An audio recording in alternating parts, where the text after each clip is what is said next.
Hi everyone, welcome to Playing Up the Dusty M with me, Matt Stead. This week we're going to have a look at movable minor chord shapes that we can take up and down the fretboard. So far we've looked at seventh chords we can take up and down, major chords, and today we're going to look at minor chords. And those are the three main chord qualities that we use when playing, well, all forms of music really. In later videos we will look at things like suspended and diminished chords and all sorts of other ones. But just getting a grasp of major, minors and sevenths will take you a long way in your playing. And in the next video, we'll do a bit of a recap video so we can look at those three different types of shapes and compare and contrast, and I'll show you an easy way to remember them. But just for now, let's crack on and have a look at these minor chord shapes.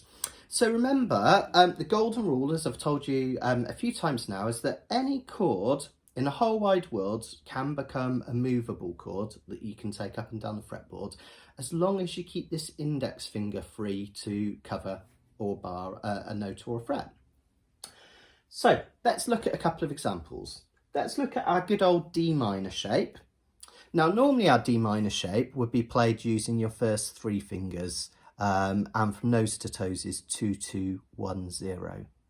Now what I want you to do is play exactly the same as that D minor shape, but this time I want you to use your last three fingers, okay? So your second finger is on that first fret of the E string, your third finger is on the G string second fret, and your little finger is on the C string second fret. So we've got that nice kind of D minor shape. Now that leaves this index finger free to take the place of the nut, as it has done with all our other chords. So we could move the whole shape up a fret and bar the first fret. And coming up from D minor, that would give us D sharp minor or E flat minor. And then if we go up again, we'd have E minor. And that's interesting because if you think about an E minor, that is very similar to the E minor shape that we all know and love. It's a D minor moved up 2 frets, okay? So that would take you up to E minor. We could go up another one for F minor. That's another nice way of playing F minor. So this movable shape can go all the way up and down the fretboard. What I've done is I've shown you it in the E minor position. So we have our chord shape here, and then we have the bar on the second fret. I don't know how well you can see this, but I've drawn a kind of a dot with a dotted line across. And that's because you've got two ways you can think about playing this chord. If I take it up 2, you could either bar the whole of the second fret, which would be absolutely fine. But notice there's only one string that doesn't have a finger on it that needs covering.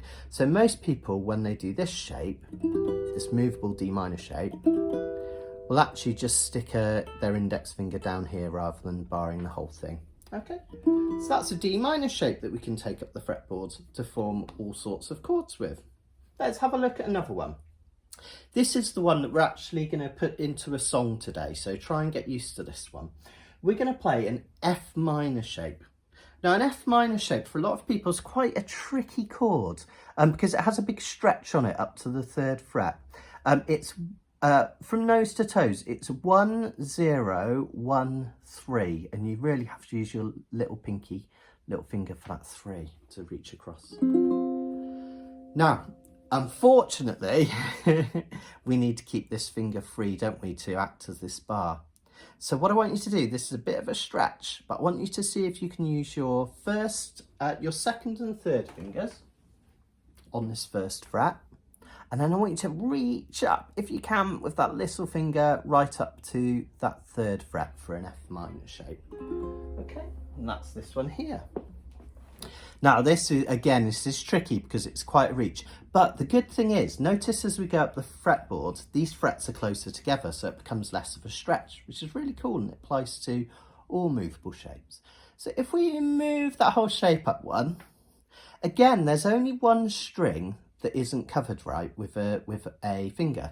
So rather than barring, you could do a bar like this, which is kind of awkward and a bit of a squish, but rather than barring, what I tend to do is just put my index finger on the C string at the 1st fret. So now I have this shape. It almost looks like a G7 shape moved upwards, and then a little finger on this 4th fret. Okay, and that's this shape here.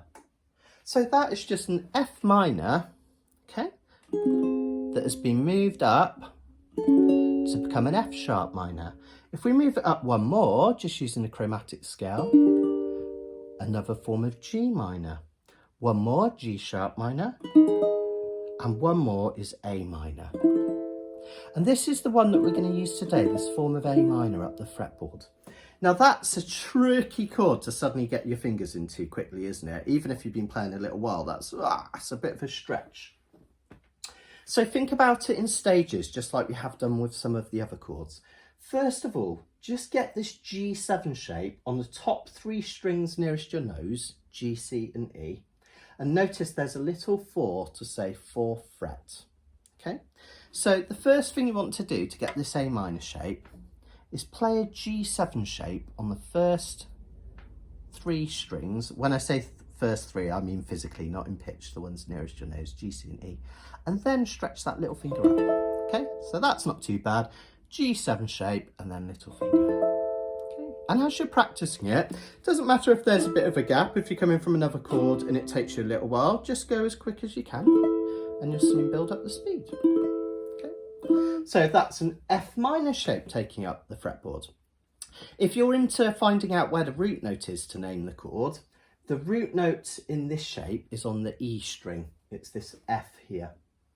So the reason this one is an A minor is because the note on the E string is an A.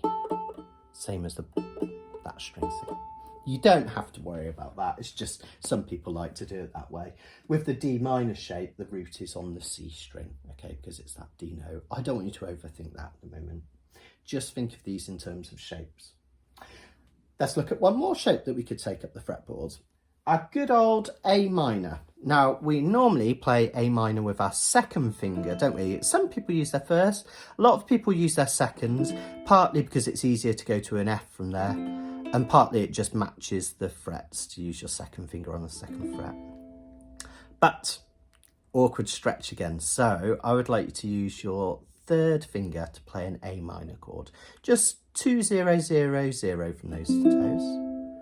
Now, again, I'm trying to get this finger out the way so you can see. I don't want you to actually physically put this out the way, but I'm just moving it so you can see. This finger is going to act as the bar. Okay, so imagine we've taken that shape up, okay? Now, notice it looks like 2 bars, but actually this finger is arched over. So this finger is only touching the G string. This one's touching all 4. Going from an A minor, A sharp minor, we could play B minor, C minor, C sharp minor, and we're going to do this one right up here. Look, I'm on the 5th and 7th frets. For a D minor, okay? And that's what this diagram shows, that we've just taken that A minor shape and we've taken it right up to the 5th fret. Notice the 5, quite hard to read in this if you're watching this on the little screen, but the 5th fret, and then our third finger is over there on the next dot, okay, D minor. So, first thing I want you to do to get ready for this song that we're going to do together now is I'd like you to practice changing between this D minor and this A minor.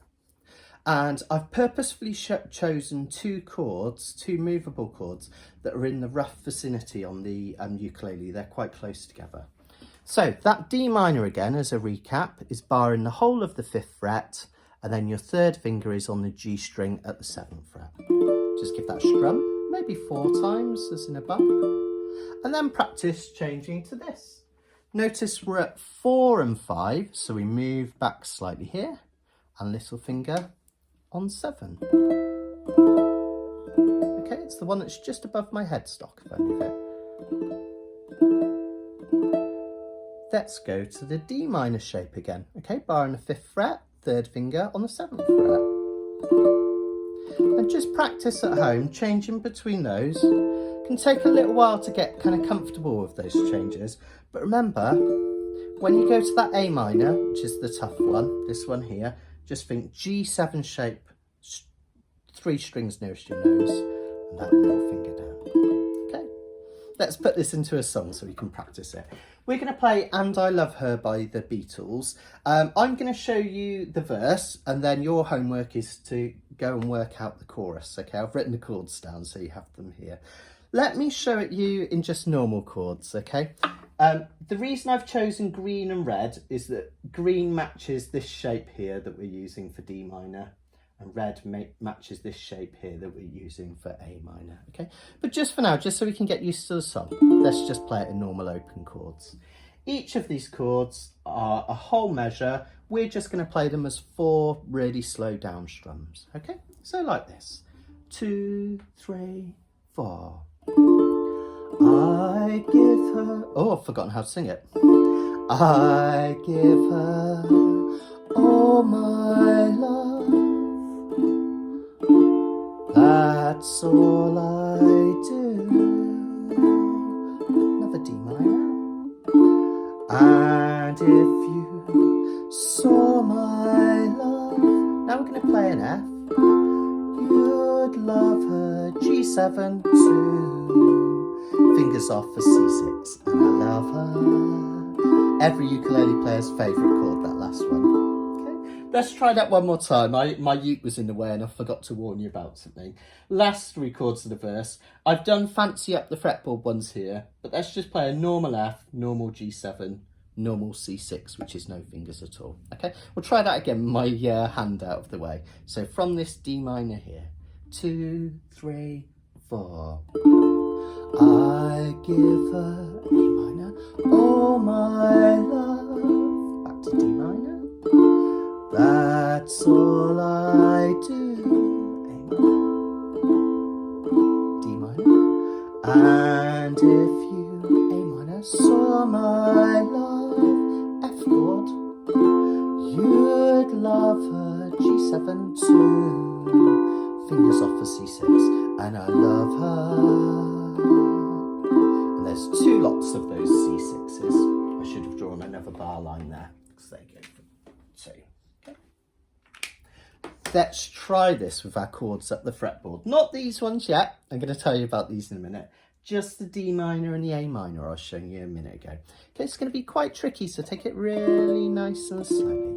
Okay, and you can rewind the video back a few times, watch it round again and again, and you'll soon get used to it. Okay, 2, 3, 4, D minor shape. 2, 3, 4. Now that A minor shape, get that G7 in, little finger up here. 2, 3, 4. Another D minor shape, bar in that 5th. Another A minor shape. Another D minor shape. Another A minor shape. Get that G7 in, and then that little finger. Okay. Let's just go down to bog standard F shape. G7 shape. G7, just normal, sorry. And fingers off C6. Let's try that together with the words, nice and slowly. You just follow the chords, I'll do the singing. 2, 3, 4. I give her all my love. Another one. That's all I do. Another D minor.